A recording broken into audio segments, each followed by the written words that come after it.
ஸ்ரீவைகுண்டம் மற்றும் ஏரல் வட்டாரத்தில் உரத்தட்டுப்பாட்டை போக்க வேண்டும் என்று விவசாயிகள் கோரிக்கை விடுத்துள்ளனர்.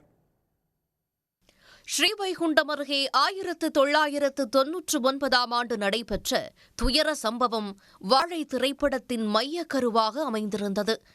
தற்போதும் வாழைத்தார்களை சுமந்து செல்லும் தொழிலாளர்கள் பல்வேறு சிரமங்களை சந்தித்து வருகின்றனர். ஆழ்வார் திருநகரி அருகே வாழை தோட்டத்தில் இருந்து தாமிரபரணி ஆற்றின் தென்கால் வாய்க்காலில் ஓடும் இடுப்பளவு தண்ணீரில் வாழைத்தார்களை இழுத்துச் சென்று கரை சேர்க்கும் நிலை தொடர்கிறது.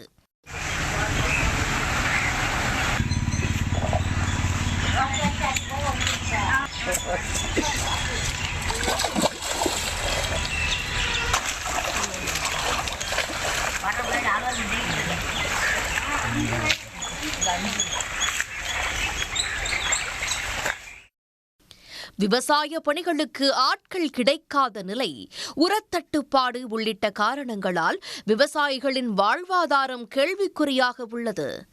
ஏத்தன் மற்றும் நாடு ரக வாழைகள் தற்போது குலைதள்ளும் பருவத்தில் உள்ளன. ஆனால் காய்களின் எடை குறைந்து சந்தையில் உரிய விலை கிடைக்காத சூழல் உருவாகியுள்ளது. தெரியலாம கொஞ்சம் தண்ணியில் ஜமந்து வர மாதிரி இருக்கு. கொஞ்சம் உரத்தட்டுப்பாடு இருக்குது. மக்கள் சம்சாரிப்பில் ரொம்ப சங்கடப்படுறாங்க. யூரியா கிடைக்க மாட்டேங்க. நம்ம ஆலோசனை பக்கத்தில் வெளியில் ரொம்ப தூரத்துலேருந்து வாங்கிட்டு வராங்க. பார்த்து கவர்மெண்ட் சப்போர்ட் பண்ணால் கொஞ்சம் வேண்டாம். யூரியா இந்த உரம் கிடைக்காதனால காரணத்தினால இப்போ லேட்டாக தான் விவசாயம் ரொம்ப பாதிக்கப்படுது எங்களால். இதனால் எங்களுக்கு விவசாயம் நெல் சாகுபடியும் எங்களுக்கு கம்மியாக தான் இருக்கும். ரொம்ப லாஸ் ஆகுது எங்களுக்கு.